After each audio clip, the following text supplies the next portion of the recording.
All right, once again, we back on this playground. Welcome, welcome. Normally I be sliding and gliding on the playground. I'm all about that recess time. I ain't good on that math and arithmetic stuff. So with that being said, I would like to tell everybody, I want to welcome my guest today, Takima. Yes. Welcome, Takima. Hi, how are you? I am doing wonderful as we sit here with the music bumping in the background Yes. at the gospel fashion show. Yes. And I'm gonna go on the line here, say that you're gonna be one of the models and a designer. No, I'm actually just a designer this time. Oh, you just holding down for the designers? Yes, I'm just holding it down for the designers this weekend. Normally I am a model. I'm here. I performed last night. I praise dance. And normally I do panels. I'm actually on a panel coming up next. So yeah, I'm on the runway as a designer this So you like I'm holding down you're holding down anyway because you done praise Everywhere. dance yesterday, Yes. and today you like I'm putting some of my designs out there. Yes. And then tomorrow I'm gonna be a host. So yeah, Y'all I'm hear all it. over the place. Y'all hear it? Multifaceted. Right. I love it. Thank So what kind of got you into designing? It was my platform. As you can see, I am a pageant queen. I am the current All World Beauties International Queen. I give my crown up at the end of this month. Hopefully, I'll be crowning my cousin that's going to be in the runway show today. So I'm really proud about that. But it was a platform that came out of nowhere. My platform was bullying awareness. And my mentor's nephew got jumped in the bathroom. Oh wow. And he was in the bathroom for about 30 minutes. The principal couldn't find him. The teachers couldn't find him. And the word just needed to get out. I'm from Birmingham, Alabama, and the word needed to get out. And my platform started from a live sitting on my steps.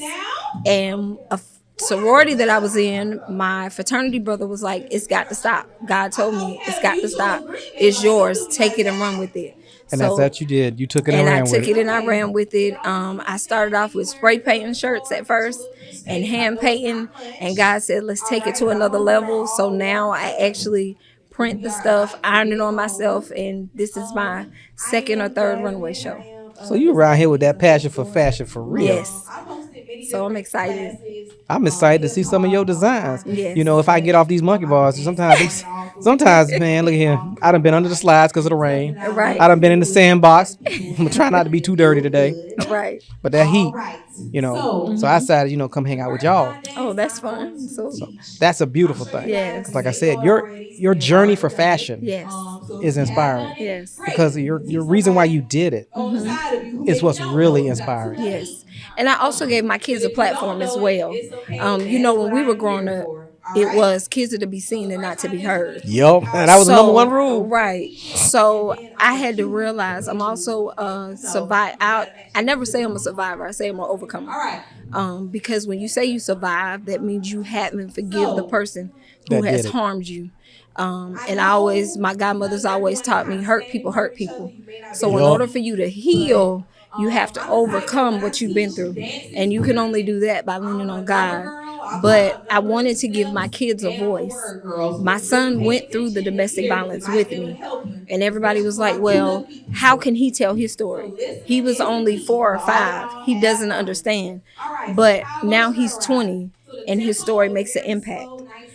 We go into schools. We go into churches, we go into businesses, and we just tell it from a adult and a child's perspective. Right, because you're the one that was the adult during the situation. Right. And although, even at 5, you don't forget.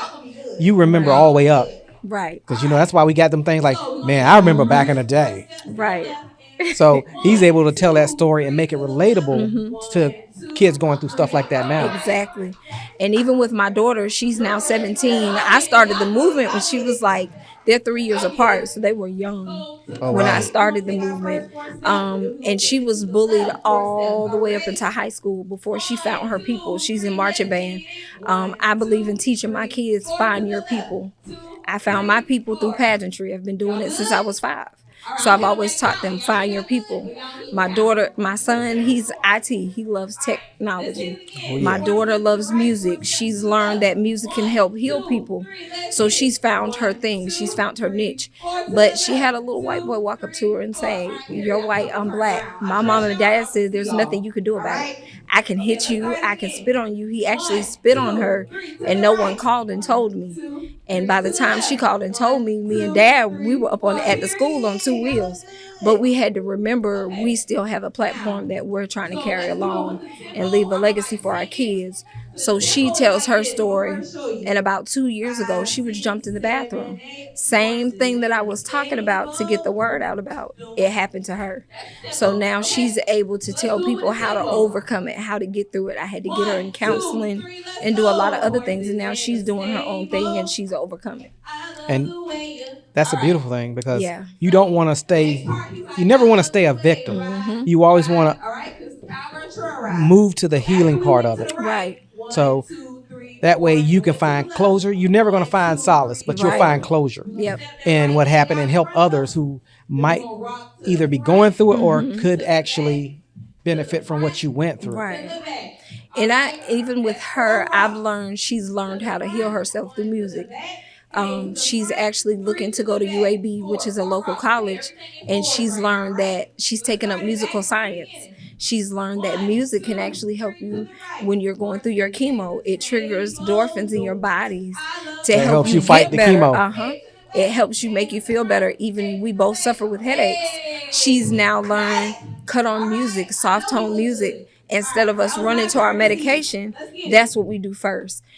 So I'm just glad that she's found her solace in music to learn different things on how to cope with a lot of things. When she's feeling sad, she plays her music. She pulls out her tenor sax, and that's all we hear through the house.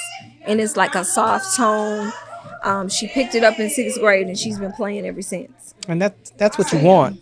I mean, I've had people on this playground of all different creative outlets, from movie directors to authors who've written books. I think the youngest author I had on this playground was 19. Right. And everybody has a story to tell. But once again, it's how you overcome it. Yep. You don't want to be the story after the story ends. That's right. And even with my son, he's found solace behind the camera. Majority of my pictures that I use for pageants, he takes them with the cell phone and the camera. My spiritual parents, they found out he wanted to be a photographer for his birthday. They blessed him with a whole set. So they're finding ways to make sure that they can show people, this is what me and my mom and my sister and my brother, we've been through, but look at where we've come so far. So I'm just glad that God gave me the platform to be able to push them along. And they're excited about it. When I'm not around, I know that they're going to take it and run with it. Oh, definitely. They are nuggets of you. Yeah. And with that being said, I'm glad you took your recess to come hang out with me on this playground. Yes, and I'm glad I could be here. Thank you for having me. Well, I tell you what, are you local to Jacksonville? No, I'm actually originally from Boston, Massachusetts, but I moved to Alabama when I was about 5 years old. My mom is from Leeds, Alabama, and my dad is from Verdenberg, Alabama. And they met up north, and I became me. So. She said, I became me. She's like, I'm here. Yep. As they call me, it's a joke in our family. I'm the Clorox baby. They met at Clorox. So I'm the Clorox baby. So yeah. Look, ain't nothing wrong with being that Clark's baby. Yep. Clark made some beautiful products. Yep. Hey. That's all I'm saying. So, shoot. Yeah. With that being said, you want to tell these folks where they can find your social media? You can find me, Takima Michelle Rogers, on Facebook. You can also find me at It's Got to Stop Movement on Facebook. And you can also find me on Instagram, Free181. Now that's what I'm talking about. But with that being said, y'all know how I do. I'm not going to sit here and play in this sandbox. I'm not going to go hide under the slides. We're going to tell y'all good night, good afternoon, good morning, however you get your tire on. And we're going to holler at you. We out.